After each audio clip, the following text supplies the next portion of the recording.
Hello, this is Oleg, and today I'm going to show you how OpenBOM can export data to NetSuite, NetSuite ERP, and I will focus specifically how OpenBOM can transfer assemblies and sub-assemblies to NetSuite ERP. So to demonstrate it, I will take a very simple assembly and sub-assembly that I have now with this very simple pump. And I will be working with my account of NetSuite ERP.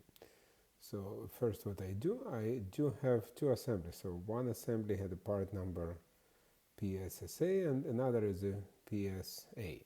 So first I'll take this part number of the assembly and I'm going in the NetSuite and I will create an item.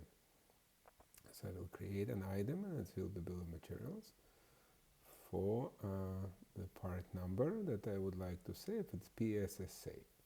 So now I'm going to take PSSA and this is my part number.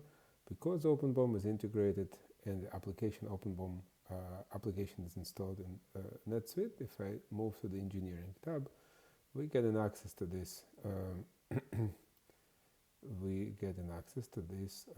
assembly inside of NetSuite. So what I can do now is automatically OpenBOM designate the mapping between attributes. So you can see that the mapping between attributes is set, and even we are also moving the image from OpenBOM as well. So and now I update NetSuite manufacturing pump. So what happens now is the OpenBOM is taking this part from this assembly and create data in NetSuite. So the data is transferred and I can see the 3 items added to NetSuite. Now in my count I need also select the task schedule and save the item. So as you can see, this item is saved, and if I am looking in the manufacturing, those are 3 items. So if I am moving and I see the item, I can see the item has all properties, and in my web store I even have an access to the image of the item.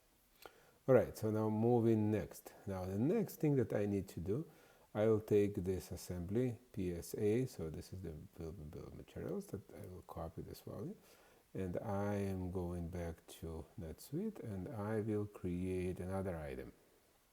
So I'll create another item and it will be also bill of materials.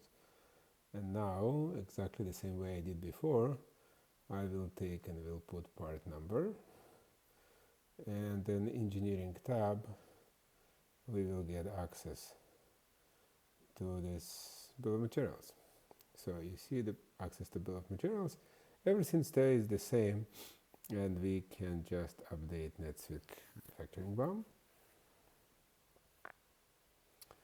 So the data is transferred to NetSuite, and we will see the information is saved in NetSuite.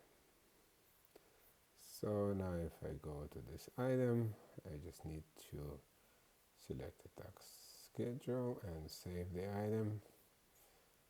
And so far, this is my assembly, and this is my manufacturing items. And you see, if I'm navigating to this one, this is the sub-assembly item. So if I navigate to the sub-assembly item, I will see that this item has another properties. So far, that was Oleg with examples how we transferring information from OpenBOM to NetSuite, and next time I will show how we can transfer assemblies and sub-assemblies automatically. So stay with us and talk to you soon.